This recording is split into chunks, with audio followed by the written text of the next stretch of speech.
Hello everybody, and welcome back to OMB Reviews. I am the critic who is a cynic, hoping well, and today we'll be talking about, once again, Gina Carano, because SNL has apparently decided to pick up this story and continue on with the false narrative.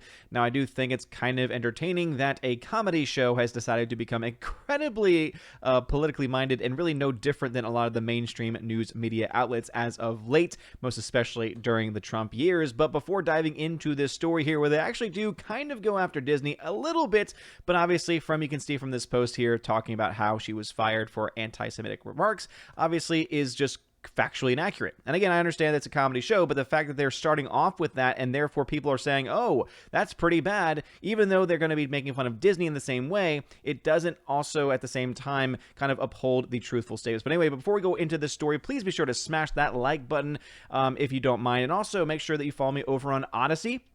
I'm trying to funnel as much traffic over to my Odyssey page as I possibly can because, as we all know, YouTube and big tech are all about censorship these days. And so if you want to support me, go ahead and follow me over on Odyssey. I do still upload to YouTube. I also upload over on minds.com. And so plenty of places for you to find me if you are sick and tired of mainstream big tech companies. Now, what is interesting is before diving into it, Parler is back. Except it's not really. So Parler was up for a little bit. I was able to sign in. I was able to get my profile back. All of the posts from the previous times and previous months have all been erased. And so you start off very clean and things were working relatively well. I was able to see people. I was able to leave comments and do the reminds and things like that. And everything was working pretty well. And then all of a sudden I tried signing in again and tried sending a response to somebody and it crashed. And so sure enough, it has crashed on Android because now you can sideload an Android app for it to work. If you still have the iOS app, I believe it also still works there as well. If you had it downloaded before they took it off of the iOS store. But it is not still officially up yet over there. And if you try going to the main page online using a browser, this is what you get. So you're able to actually get to the page itself.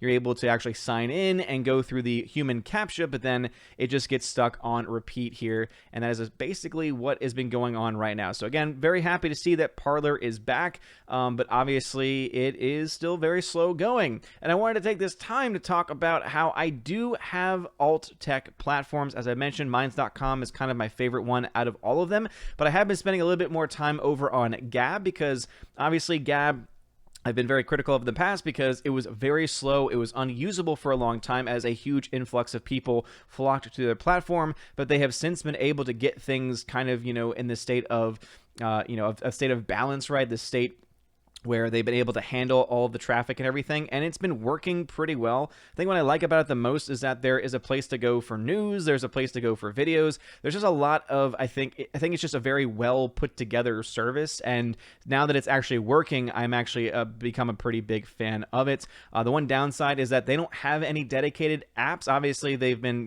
totally banned off of any of the app stores, but they don't even have a legitimate Android app yet, and that you could even sideload. Instead, you have to use your browser, and it works relatively well on Android. It does not work well at all, in my opinion, on iOS, just because you're using it as a browser essentially, and it just, I don't know, I've never really been a big fan of that, but it is available. And so if you are someone that is much more fond of sites like Gab, I do have a presence over there. You can find me at Odin's Movie Vlog, again, the former name of the channel. Really wish there was a way for us to change that. I might need to make a new one with the new OMB reviews instead. But of course, if I do that, I will let you know. And of course, I will let you know on Gab and all the other social media platforms. But as I said, minds.com is my main place. So don't worry, I'm not trying to say, go here, go here, go here. It's just mostly, hey, if you happen to use these platforms, I am there. I do plan to post my videos and links and stuff like that to Parler once it is back up and running. But as far as major, use of social media, it's still going to be on minds.com and of course now over on Gab as well, especially if you're looking for news stories and things like that. I feel like it's a good platform for it. Anyway,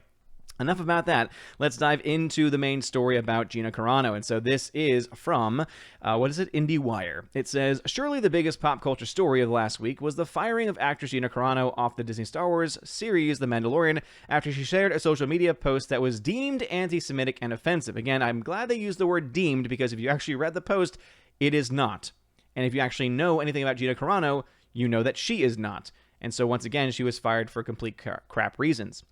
She was also dropped by talent agency UTA and by Lucasfilm, but then later announced that she was now at work on a new project being developed and produced with conservative website The Daily Wire. And again, I think it's just ridiculous that not only did she get let go from Disney, but also the talent agency letting her go too. It seemed like there was a bit of collusion there, especially over some fake stories. It goes on. As this story has dominated the conversation, it was inevitable that Carano would pop up somehow in this weekend's episode of Saturday Night Live, hosted by One Night in Miami Oscar contender Regina King. That reference came in form of a weekend update bit from the segment's co-anchor Colin Jost opposite Michael Che. Wait a minute. This weekend's episode it was hosted by Regina King. I was just like, wait, what does that have to do? What does that have to do with weekend update? But it makes a lot of sense there. So this is from Colin Jost. Quote, "Yeah, I don't know if Star Wars is the authority on what's anti-Semitic." Then he played a clip of Watto, the junk dealer from The Phantom Menace, which at the time sparked allegations of ethnic stereotype. Quote, "If that's not Nazi propaganda, I don't know what is," Jost added. Watch the clip below. So obviously they're throwing some shade at Disney, or they're throwing some shade at Star Wars there, so it's not even them attacking Disney. It's actually them attacking George Lucas, because remember that was a time when it was just George Lucas. It was not yet under Disney's reign, and so therefore they are basically still letting Disney get a pass. It's kind of amazing that they'll mention these things, like they'll mention all of the stereotypes, the alleged stereotypes, and they'll mention, of course, anything with George Lucas and Gina Carano, but they couldn't have taken that time to say, oh yeah, Disney is the total, kind of the king of moral authority, and, bring up the genocide happening. I know that they're supposed to be a comedy show, but let's just be honest here. They have fallen away from comedy. For many years now, they have not been focused on comedy at all. Instead, what they have done is that they have basically pushed forward with various propaganda elements, right? They've tried to use, quote, comedy to push their own political agendas. We saw this very clearly happen during the Trump years, and it is, of course, going to continue to happen as now they've shifted away, essentially, from covering the president, right? Notice how almost every single week they would go after Donald Trump. They would have any one of the myriad cast of characters that worked in his administration, and they would make fun of it nonstop. I, of course, don't really watch SNL all that much, but I do know this much. I'm not getting nearly as many notifications about new videos coming out about the current president. And once again, it makes to ask the question, so if you're going to go after one person of one party, why not treat someone else the exact same way, unless, of course, you have your own political agenda? So not only do they host a bit of misinformation by saying that she was fired for anti-Semitic posts when the posts were not actually anti-Semitic, and not only are they going after George Lucas here while leaving essentially Disney's massive conglomeration alone, it is just nonstop. It goes on. The firing of Gina Carano has been met with divisive reactions on both sides of the political aisle. New York Magazine writer Jonathan Chait recently penned an essay comparing Carano's acting to the Hollywood blacklist of the 1950s. I think there's a lot of truth to that. Quote, "The Post simply argued, uncontroversially, that the Holocaust grew out of a hate campaign against Jews, which it then likened controversially to hatred of fellow Americans for their political views," Chait wrote, referring to Carano's post comparing being a conservative and currently political climate to Nazi Germany. Here's the problem. At no point does she correlate that with conservatism. This is the other major lie that's being spun right now. She does not actually say anything about conservatives or Republicans. She just shared the post from another site. Again, it wasn't even her words. It was someone else's post that she was sharing on Instagram that was saying these things. And all it was talking about was how we live in an age right now where there are clear totalitarian mindsets, right? People saying you have to wear a mask, you have to social distance, you have to do this, you can't spend time with your family, you can't go visit your family, you can't do this, you can't do that, right? Liberties are literally being stripped from us. And so what the point of that post was to say that there seem to be a lot of correlations and similarities here with how we are basically being taught and being trained to hate people for not wearing a mask. If you don't believe me, just watch the videos of people yelling at other people for not wearing a mask. Where does that anger and frustration come from? Oh, that's right. The mainstream media working with big Hollywood, working with big government, all to try and perpetuate this sense of fear into the lives of so many people. So it's not only something that's factually accurate, right? Not only is it something that is historically accurate talking about how this happened, but also it very much correlates to what's going on right now. Because last time I checked, freedom is not a left or right issue. Freedom is not a Democrat or Republican issue. And so for them to continuously lie, to one say that she used anti-Semitic comments, to other to say that, oh, it was all because she was comparing this to conservatives and Republicans, is just downright false. It's not true. And this, again, fake news narrative that keeps being pushed forward is just downright frustrating and honestly just needs to stop. It goes on, quote, I don't find this post especially insightful, but overheated comparisons to Nazi Germans are quite common and more to the point, not anti-Semitic. There is no hint anywhere in the post of sympathy for Nazis or to blame their victims. And again, I think that's an interesting post that he takes it in that direction. So when he says it's not, this is something that happens a lot, but he also doesn't go after the fact that there are other people who have said worse things than whatever Gina Carano ever said who are still employed by Disney. Don't forget, you still have, to this day, people like Pedro Pascal, who has said much worse things, again, comparing an entire political group to Nazis, and yet he still works. He has received nothing but praise, and that, of course, is because he has right think. That's what it comes down to. What is your philosophy? Do you have right think, or do you have wrong think? They don't actually care about truth. They don't actually care about justice. All they care about is whether or not you agree with them or not.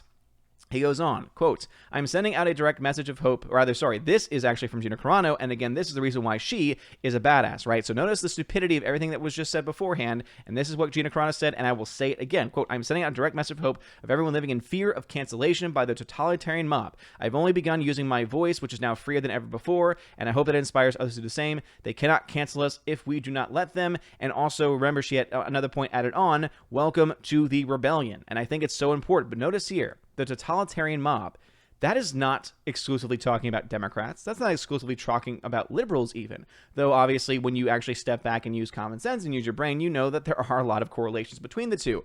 But nowhere in that original post was she trying to say that. And again, it's ridiculous that they continue to perpetuate these lies. And remember, even though SNL, even though Weekend Update is supposed to be a comedic show, is supposed to be some comedic release, it has not been funny for a very long time, but even more to the point, we know that this show has a cultural impact. We know as a fact that because of the portrayals of Sarah Palin on this show, many people believe that the comments that were made at that time with Tina Fey playing her character, that people believe that Sarah Palin actually said the words that were said on the show. So therefore, we know that people will believe what they see here as fact. They will believe that because, oh, they're joking about it, therefore everyone must know, therefore it must be true. Let alone, all of these people are probably getting their news sources from places like the New York Times and other locations like that, liberal bastions that love to just make things up, spin things, frame things a certain way, and not actually embrace the truth. And so the reason why I have such a major issue with this is because this is a blatant lie. Once again, as you can see right here, people are going to walk away from the show saying, ooh, wait a minute. She was fired because she was an anti-Semite. Oh, but they made fun of George Lucas because of perceived, cultural appropriation or ethnic stereotypes that were in the prequels. And again, I think there's a discussion that could definitely had to be made there. But again, completely lets Disney go without actually being called out whatsoever, which again is ridiculous. But what are your thoughts about this? Again, it's just kind of insane to me that now these so-called comedy shows, which have not been funny for a long time, are now just adding on to this and are, again, just like other mainstream media outlets, perpetuating this fake narrative, this fake news narrative, and of course trying to push these things going forward. And of course, IndieWire is no better, as they also continue to push this fake narrative as well. But let me know your thoughts about this in the comment section below. If you like this video, smash that like button, especially if you're watching over on Odyssey. Let me know that you're watching over there. Leave some comments because not a lot of people are watching over there yet, and so it's actually easier for me to respond to people and to like comments and to see what y'all have to say.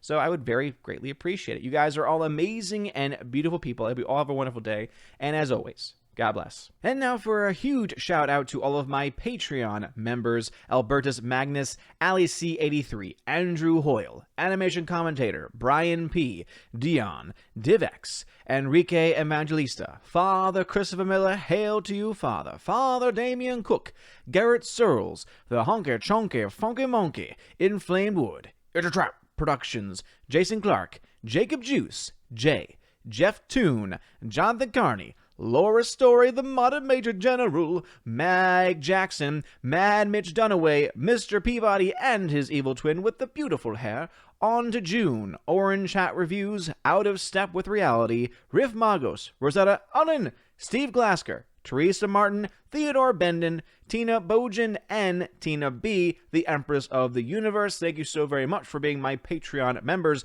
And a huge shout out also to my Subscribe Star members: Stan 4, John B, Perpetual Punster, Mr. Roy, Glinzer, Darkstar57, J. Alex McCarthy Jr., Dean Heiss / the new number 2, J. Rod the Beer Guru, Nebanon G. Adams, and the K-Man. Thank you all very much for being my Subscribe Star members, and to all people who support the channel. It really does mean a lot. If you want to support the channel and have your name shouted out, please make sure that you join on Patreon or Subscribe Star today. If you sign up at the $5 or up level, you also get access to exclusive giveaways, including for 4K and Blu-ray titles. At the $10 level, you get all of that, plus you get access to an exclusive podcast that I do with John the Flick Pick Flickinger. There's actually currently an episode that I made public on the channel right now, so you can go ahead and check that out. If you want to have more access to even more episodes and more content and the ability to ask us questions, please feel free to check that out as well. And if you join at the $25 level and up, the